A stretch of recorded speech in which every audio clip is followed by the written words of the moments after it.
नमस्ते बच्चों, कैसे हैं आप सब लोग। मैं सोचती हूँ आप सब लोग घर में सेफ से हैं।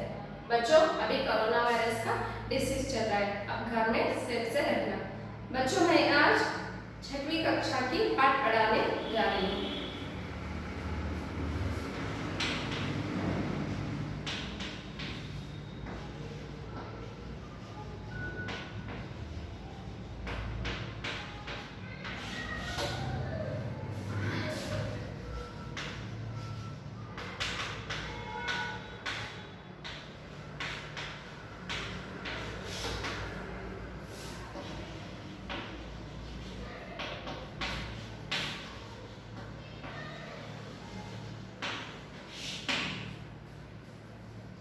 ये पाठ का नाम है स्वामी की दादी।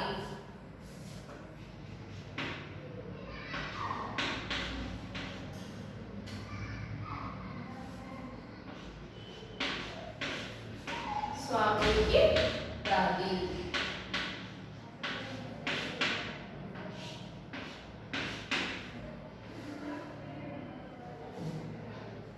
बच्चों, आपके घर में भी कोई बुजुर्ग है, कोई बूढ़े लोग हैं, आपके नाना नानी दादा दादी, क्या उनके साथ रहते हैं? तो आप उनसे थोड़ा समय बिताइए, उनको भी अच्छा लगेगा और उनकी कहानियां सुनने में आपको भी अच्छा लगेगा। ये एक ऐसी कहानी है स्वामी और उनकी दादी जी की। यदि आप बड़े बुजुर्गों की खुशी देना चाहते हैं तो उनके साथ कुछ समय जरूर बिताइए, कुछ अपनी बातें बताइए, कुछ उनके मन की बातें सुनिए। ऐसा करने से वे भी अकेलापन महसूस नहीं करेंगे और हमेशा प्रसन्न रहेंगे। आप हमेशा उन्हें खुशी रखना चाहते हैं, जिसके माध्यम से बच्चे इस पाठ में रोचक एवं प्रभावशाली ढंग से पढ़ेंगे। बच्चों, मैं अभी ये पाठ शुरू करने जा रही हूँ। ये पाठ में स्वामी और अपनी दादी के बारे में है। बैठक और भोजन कक्षा के बीच कम हवादार अंधेरे गलियारों की बंद सी कोठरी में स्वामीनाथन की दादी अपने सारे सामान के साथ रहती थी। उनके एक कमरा बैठक और भोजन कक्षा, सिटिंग रूम और डाइनिंग हॉल, उसके बीच एक कमरा था। वो कमरे में छोटे कटोरी में स्वामीनाथन की दादी अपने सारे सामान के साथ रहती थी। उनका सामान था 5 दरिया, 3 चादरें, 5 तकियों वाली भारी भरकम बिस्तर, फटसन के रेशों का बंद एक बॉक्स और लकड़ी का एक छोटा बॉक्स जिसमें तांबे के सिक्के, इलायची, लौंग और सुपारी पड़े रहते थे। ये पूरे सामान स्वामीनाथन के दादी का सामान है। 5 दरिया, उनके साथ 5 दरिया, 3 चादरें बेडशीट्स, 5 तकियां पिलोस, ये सब भर के बिस्तर, उनके बेड, फटसन के रेशों का बना एक बॉक्स था और लकड़ी का एक छोटा बॉक्स, जिसमें लकड़ी का एक छोटा बॉक्स भी उनके पास था, जिसमें तांबे के सिक्के, इलायची, लौंग और सुपारी पड़े रहते थे। वो बॉक्स में, लकड़ी के बॉक्स में ये सारे चीज दादी ने रखी थी। रात के भोजन के बाद स्वामीनाथन दादी के पास उनकी गोद में सिर रखे लौंग इलायची की गंधे भरे वातावरण में अपने को बहुत प्रसन्न और सुरक्षित महसूस कर रहा था। स्वामीनाथन रात में अपने दादी के साथ आ रहा था। वो सोते समय उनके लौंग इलायची का अच्छा स्वाद, उनको ये वातावरण में अच्छा लगता। स्वामीनाथन को बड़ी प्रसन्नता से भरकर वह बोला, ओ दादी, आप नहीं जानती राजन कितनी ऊंची चीज है। उसके पास सचमुच की पुलिस की वर्दी है। अभी दादी और स्वामीनाथन ये दोनों बातचीत करते हैं रात में। स्वामी अपने एक फ्रेंड के बारे में दादी के साथ बोलता है, उसका नाम है राजम। राजम के पास एक पुलिस का सूट है। सच, उसे पुलिस की वर्दी क्यों चाहिए? दादी ने पूछा। अभी दादी पूछती है राजम को पुलिस की वर्दी क्यों? अभी वो छोटा बच्चा है, उसको पुलिस की वर्दी क्यों? उसके पिताजी यहाँ की पुलिस के सबसे बड़े अफसर है। अभी स्वामी बोलता है कि उनके पिताजी बड़े ऑफिसर है, पुलिस ऑफिसर है। दादी हैरान होकर बोली, उनका सच में काफी बड़ा दफ्तर होगा। फिर उन्होंने उन दिनों की कहानियां सुनानी शुरू की जब स्वामीनाथन के दादाजी रौबदार सब रजिस्ट्रार थे। अभी दादी भी उनके पुराने दिन याद कर रहे थे। अभी राजम का पिताजी बड़े पुलिस ऑफिसर है, उनका बड़ा दफ्तर, उनका बड़ा ऑफिस होगा। अभी दादी भी उनके दादाजी के बारे में याद कर रहे, वो भी सब रजिस्टर ऑफिसर थे जिनके दफ्तर में पुलिस वाले कांपते हुए खड़े रहते थे। ये तो सब रजिस्टर है, पुलिस वाले वो दादाजी के सामने कांपते हुए खड़े रहते थे। उनसे डरकर खूंखार से खूंखार डाकू तक भाग खड़े होते थे। बहुत खूंखार का मतलब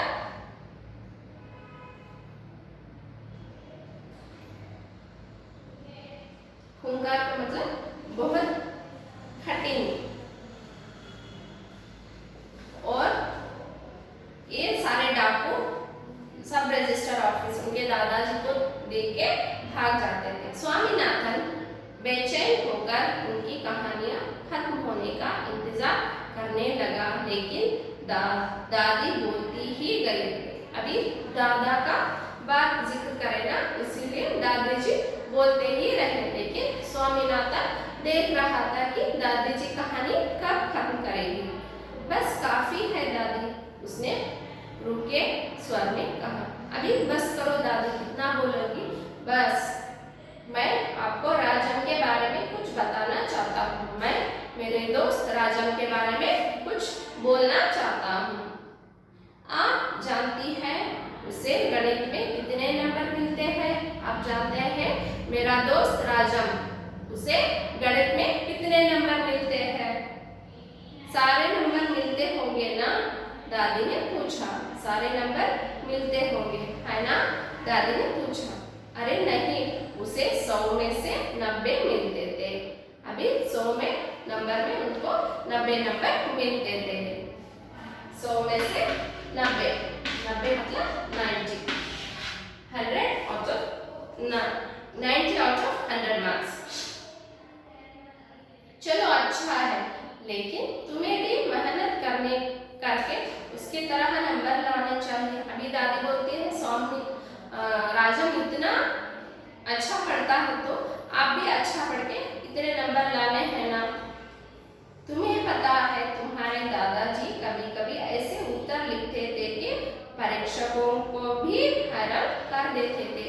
हमारे दादाजी इतने अच्छे परीक्षा लिखते थे कि करेक्शन करने वाले उनको ही हैरान हो रहा था कि कितना अच्छा उत्तर दिया है बच्चा। जब उन्होंने MA किया तो उन्हें इतना बड़ा मेडल मिला था, मैं कई सालों तक उसे गले में पहनी थी। MA पास करने के बाद दादाजी को गोल्ड मेडल मिला था। वो गोल्ड मेडल दादी जी ने अपने गले में डाला था। पता नहीं मैंने कब उसे उतारा, मुझे पता नहीं कब मैंने वो निकाल दिया। हाँ, जब तुम्हारी बुआ पैदा हुई। अभी दादी याद कर लेती है कि जब उनकी बेटी पैदा हुई तब उन्होंने वो मेडल निकाल दिया। मैं कई सालों तक उसे गले में पहनी थी। पता नहीं मैंने कब उसे उतारा। हाँ, जब पैदा हुई थी, जब तुम्हारी बुआ पैदा हुई थी।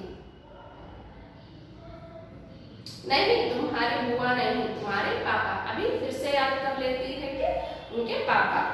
अरे नहीं, मैंने मेडल ठीक कहा था, तुम्हारी बुआ ही पैदा हुई थी। पहले दादी बोलती है तुम्हारी बुआ पैदा, मेरी बेटी पैदा हुई थी तभी मैंने मेडल निकाली। बाद में फिर से याद कर, नहीं तुम्हारे पापा, स्वामी के पापा पैदा हुए थे तभी दादी ने अपने गले से वो मेडल निकाला था। फिर से वो याद कर लेते हैं कि बुआ, उनके स्वामी के बुआ। पता है वह मेडल अब कहाँ है? अभी फिर से स्वामी से पूछते हैं, अभी मेडल कहाँ है, तुम्हें पता है क्या? मैंने वह तुम्हारी बुआ को दिया और उस मूर्ख ने उसे गलवाकर 4 चूड़ियां बनवा ली, और वह भी इतनी मामूली सी चूड़ियां। मैं हमेशा कहती रहती हूँ कि हमारे परिवार में उस जैसा महामूर्ख कोई नहीं। अभी वो दादी के बेटी ने वो गोल्ड मेडल गलवाकर 4 मामूली सी चूड़ियां अपने लिए, बैंगल्स अपने लिए 4 चूड़ियां बना ली। इतना महामूर्ख है कि वो गोल्ड मेडल गलवा के अपने लिए चूड़ियां बना लिया। अब बस भी करो दादी, आप बेकार की पुरानी कहानियां सुनाती रहती है। क्या आप राजम के बारे में नहीं सुनना चाहते? मैं राजम के बारे में बोलना चाहती हूँ, लेकिन आप तो अपनी पुरानी कहानियां निकाल के बैठे हैं। अभी बस करो करके स्वामी अपने दादी जी बोलता है। हाँ हाँ बोलो। दादी, जब राजम छोटा सा लड़का था उसने शेर को मात दे दी थी। अभी फिर से स्वामी बोलता है, राजम जब छोटा बच्चा था वो शेर को मार दिया था। सच बड़ा बहादुर लड़का है। अभी दादी बोलती है, राजम बहुत बहादुर लड़का। आप यह बात मुझे खुश करने के लिए कह रही हो ना? अभी बोलता है, अरे ये बात मुझे खुश करने के लिए बोल रही है ना? मैं जानता हूँ कि आपको यकीन नहीं हुआ होगा। मैं बोल रहा हूँ राजन शेर को मारा था, लेकिन आप यकीन नहीं कर रहे हैं। स्वामीनाथन ने कहानियां शुरू की। राजन के पिताजी एक जंगल में डेरा डाले हुए थे। अभी स्वामीनाथन फिर से कहानी बोलता है कि राजन के पिताजी जंगल में एक डेरा डाले थे। राजन उनके साथ था। अभी राजन और उनके पिताजी दोनों डेरे में थे। अचानक 2 शेर उन पर झपटे और एक ने पीछे से हमला करके उसके पिताजी को गिरा दिया।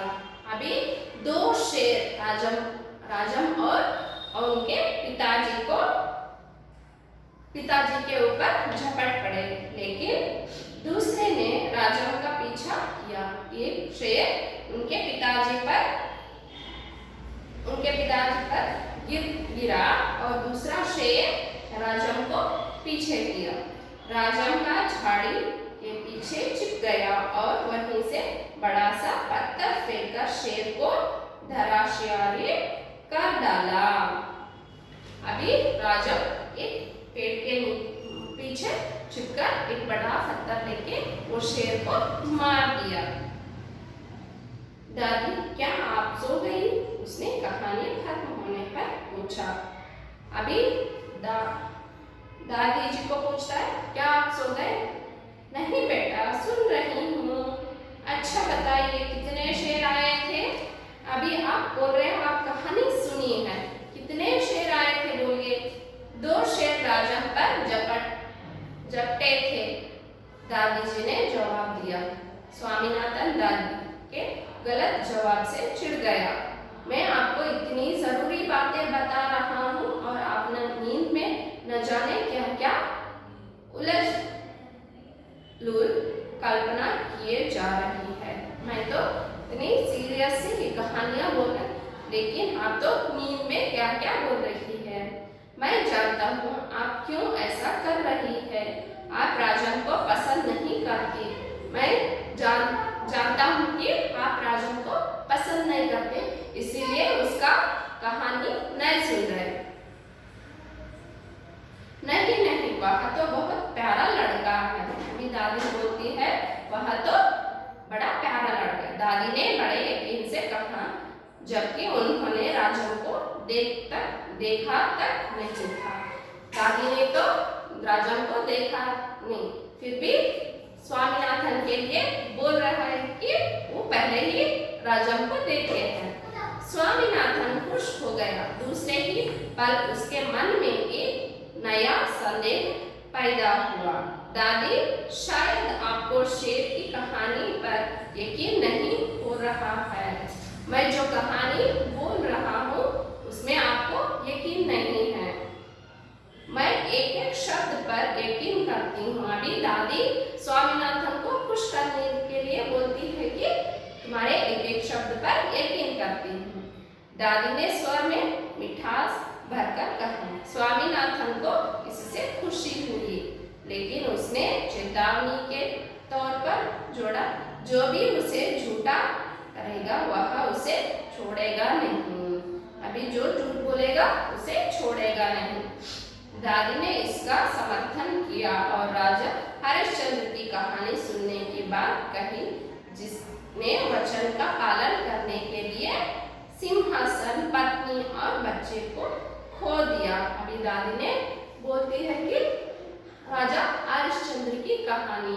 राजा हरिश्चंद्र ने सत्य के लिए अपने राज, पत्नी और बच्चों को भी छोड़ के जंगल में जा पहुंचे और अंत में उन्होंने सब कुछ वापस लिया। उन्होंने कहानी आदि ही सुनाई थी कि स्वामीनाथन खराटे ले गया। दादी भी रुक रुक कर बोलने लगी, फिर वे भी सो गई। अभी ये राजा हरिश्चंद्र की कहानियां शुरू की कि झूठ नहीं बोलना चाहिए। ये कहानियां शुरू की और राजा स्वामी सो गए और इतने में ही दादी को भी नींद लग गई। दादी भी सो गई। ये है बच्चों कहानी स्वामी और स्वामी की दादी। ये कहानी से हमें सीख मिलती है कि हम बड़े बुजुर्गों के साथ समय बिताकर उनको खुशियां दे सकते हैं। अभी ये पाठ में आने वाले शब्दार्थ।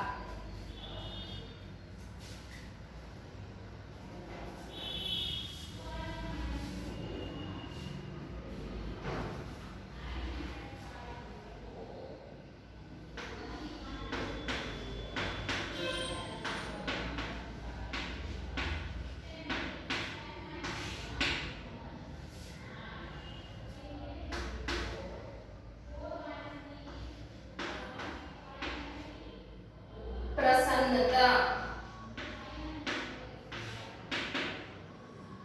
खुशी,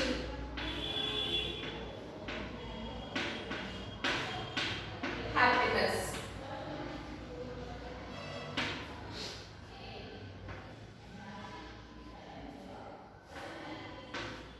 समर्थन,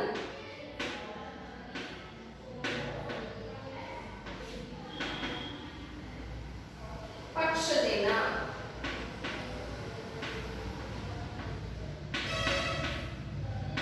पक्ष लेना, to give support, to give support,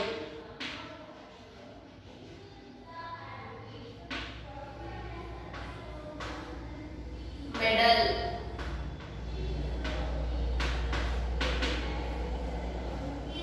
पदक, मेडल,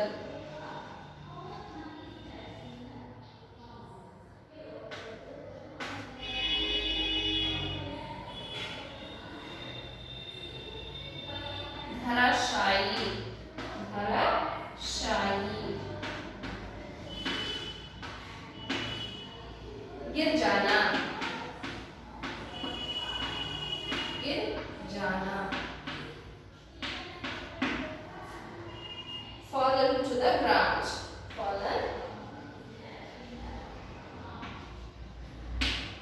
to the ground,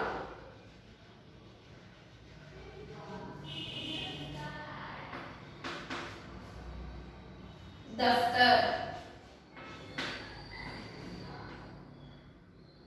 दफ्तर, कार्यालय,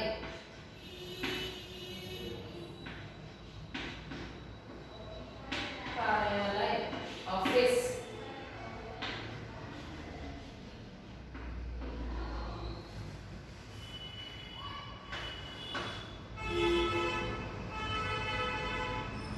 चेतावनी,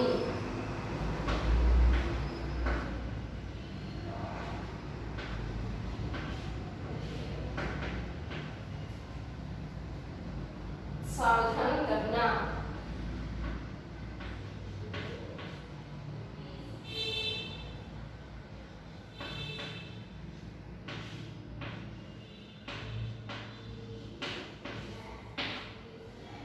to warn,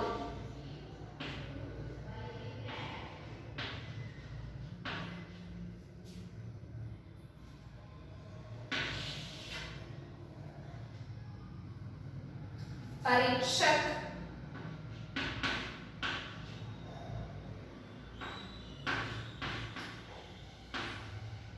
परीक्षक, परीक्षा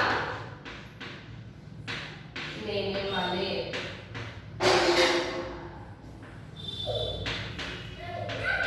परीक्षा लेने वाला, इन्विजिलेटर, इन्विजिलेटर,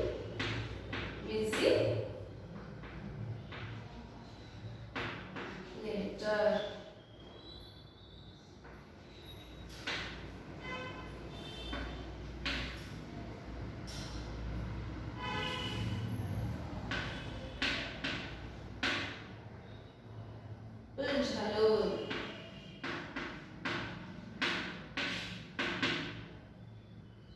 माहौल,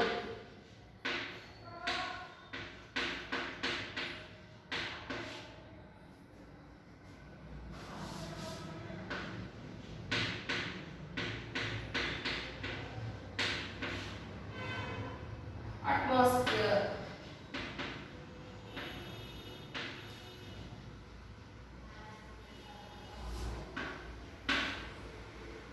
संदेह,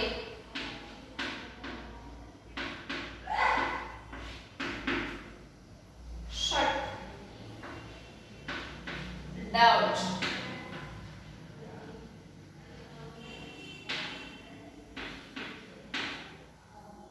रौबदार,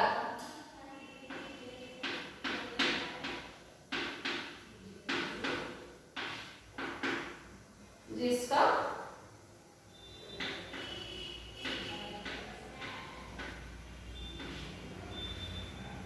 हु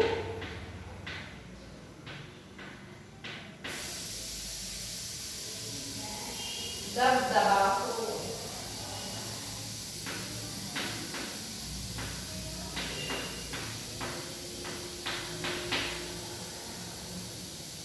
inspiring, inspiring,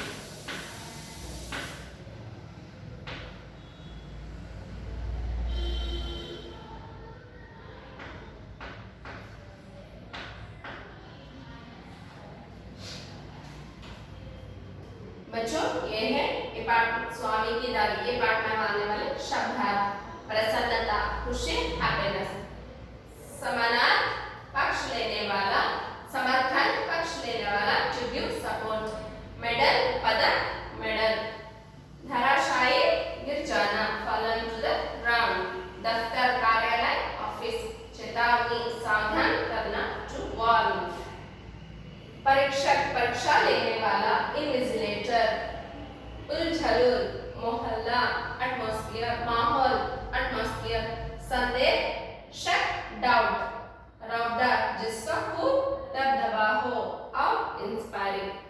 बच्चों ये सभी शब्दार्थ आप घर में लिख के अभ्यास कर लें। बच्चों आज के लिए इतना ही। हमने आज स्वामी की